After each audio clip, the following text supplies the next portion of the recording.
Magandang gabi po sa inyong lahat. Magandang gabi po naman po. Kaninang umaga, nung ako po ay papunta ng UST, siguro mga past 9 na ng umaga, bago ako umalis dito, nakita ko sa news na yung prosesyon ay nasa may somewhere Ayala Bridge na, around past 8 siguro yon. Umalis ako mga 9 papuntang UST. Habang nandun kami sa may pagtawid ng Espanya, papuntang UST, na nasa traffic light, ang daming mga deboto ng mahal na poon na naglalakad, tumatawid sa kalsada. Marami, as in marami talaga sila. Yung angkas driver na sinakyan ko, sabi niya, ano kayang gagawin ng mga ito? Nakalampas na ng Ayala Bridge ang mahal na poon. Wala na silang aabutan pagdating ng Quiapo. Kung ako sa kanila, sabi niya, bumalik na lang sila. Sa isip-isip ko, para siguro sa isang ordinaryong tao na hindi namamanata, napakainit at sayang lang ang oras ng pagpunta doon sa Quiapo or sa prosesyon, sa dami ng tao. Pero para sa isang namamanata at isang deboto ng mahal na poon, walang late. Walang late. Laging on time. Laging on time. Ang mahalaga sa kanila, masilayan lang. Hindi nga siguro mahawakan, kundi masilayan lang ang mahal na poon at sapat na iyon. Bakit kaya? Bakit kaya? Ang daming dahilan na pwede nating maisip. Napakaraming dahilan. Pero para sa akin, iisa ang aking nakikita.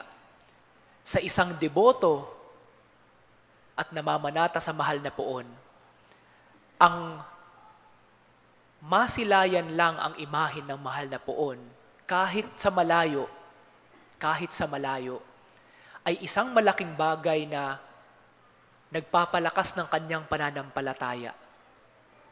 Nagpapalakas ng kanyang pananampalataya at nagbibigay sa kanya ng lakas na magpatuloy sa kanyang debosyon, sa kanyang pamamanata, at sa kanyang buhay.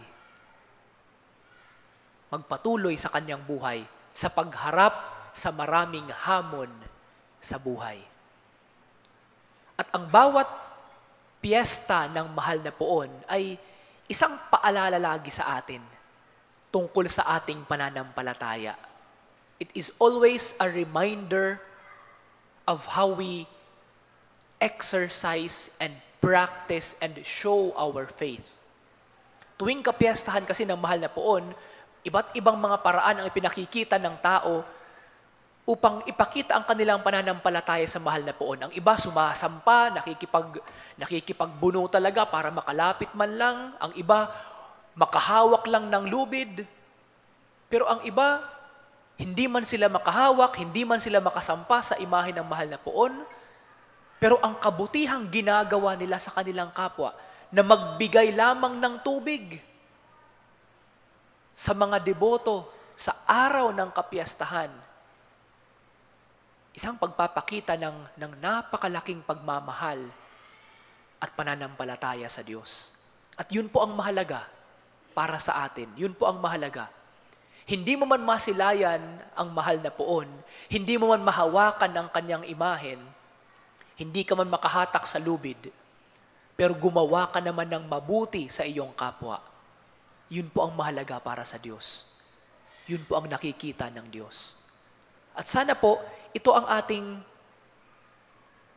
lagi ang ating naiisip at naaalala at ipinagdadasal sa ating buhay. Oo, andyan ang ating pananampalataya. Oo, hindi question kung may tiwala tayo sa Diyos o hindi. Meron. Malalim ang ating pananampalataya, malalim ang ugat ng ating debosyon. Pero ang lahat ng ito, walang saysay at walang dahilan kung nakakalimutan natin ang ating kapwa. Kung sa pagsampa mo sa mahal na poon, inaapakan mo ang ibang tao, walang halaga ang iyong ginawang pagsampa at paghawak sa mahal na poon.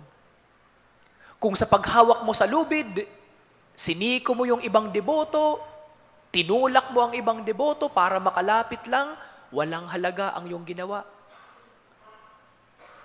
Kaya mga kapatid, ang laging paalala sa atin ng ating Panginoong Hesus, sa ating pagdidebosyon, sa ating pamamanata sa Kanya, sa ating pananampalataya sa Kanya, huwag nating kalilimutan lagi ang kapwa, ang ating kapwa. Dahil sa ating kapwa, hindi lamang nakikita natin ang ating kapwa-tao, kundi nandoon din ang mukha ni Jesus. Sa bawat taong tinutulungan natin, nandoon ang mukha ni Jesus. Nandoon si Jesus. Kaya nga narinig natin sa mga ebanghelyo, ang bawat tao na nagbibigay kahit man lamang sa isang maliit na tubig, isang malamig na tubig sa isang taong nangangailangan, binigyan mo na si Jesus. Kinalinga mo na si Jesus. At ngayong araw ng kapiyastahan, yun po ang paalala sa atin. Sa ating pagdidebosyon sa mahal na Poong Nazareno, sa ating pamamanata sa Kanya, ano naman ang ginawa natin para sa ating kapwa-tao.